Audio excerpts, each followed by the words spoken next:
اللہ تعالیٰ نے جو انسان پیدا کیے ہیں ان کے مزاج مختلف ہیں. ان میں کچھ لوگ ہوتے ہیں جو قوی ہوتے ہیں ارادے کے، جو فیصلہ کر لیا ڈٹ گئے. کچھ لوگوں میں وہ قوت ارادی اتنی مضبوط نہیں ہوتی، وہ ادھر ادھر سوچتے رہتے ہیں. کچھ لوگ جسمانی طور پر بہت توانا ہوتے ہیں، کچھ لوگ جسمانی طور پر پیدائشی طور پر کمزور ہوتے ہیں. تو اگر کوئی قوت ارادی کمزور رکھنے والا شخص ہے، وہ بھی تو اللہ کی تخلیق ہے، اللہ کا بندہ ہے. خطاؤں کا ظہور ہو جاتا ہے، توبہ کرتا ہے، پھر کچھ عرصے کے بعد پھر خطا کا ظہور ہو جاتا ہے، پھر توبہ کرتا ہے. تو ہم تو یہ سمجھیں گے کہ ایک حد کے بعد پھر اس کی توبہ قبول نہیں ہونی چاہیے.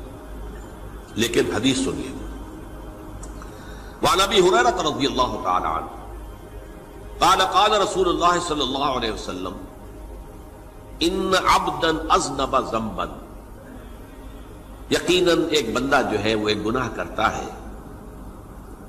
فقال، پھر وہ کہتا ہے رب، اے میرے پروردگار، اذنبت فاغفر لی، مجھ سے گناہ ہو گیا ہے، مجھے معاف فرما دے.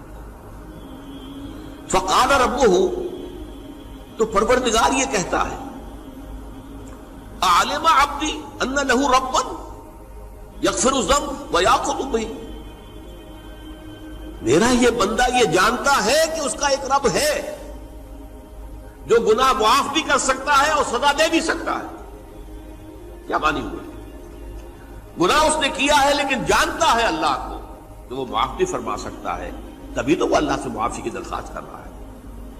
اس کے اس جاننے کی بنیاد پر، اس کے اس علم کی بنیاد پر، اس کے اس ایمان کی بنیاد پر فرمایا غفرت لعبدی، میں نے اپنے بندے کو معاف کر دیا.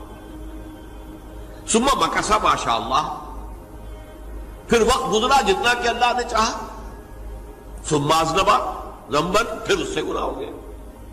فقال رب اذنبت ذنبا فاغفر، پھر کہتا ہے پروردگار مجھ سے گناہ ہو گیا، پھر مجھے معاف فرما دے. فقال ربہ، اللہ فرماتا ہے عالم عبدی ان لہ ربا یغفر الذنب ویأخذ بہ، میرا بندہ ہے نا جو جانتا ہے کہ اس کا ایک رب ہے، ایمان باللہ اس کے اندر ہے، تبھی تو پکار رہا ہے. اور یہ بھی جانتا ہے کہ وہ گناہ معاف بھی کر سکتا ہے اور چاہے تو پکڑ بھی سکتا ہے، سزا بھی دے سکتا ہے. تو فرمایا، اللہ تعالیٰ فرماتے ہیں میں نے فرمایا کہ میں نے معاف کر دیا. ثم مکث ما شاء اللہ، پھر ایک عرصہ گزرا اس کے بعد. ثم اذنب ذنبا، پھر اس نے گناہ کیا. قال رب اذنبت ذنبا آخر، اس نے کہا پروردگار میں نے تو پھر ایک اور گناہ کر دیا.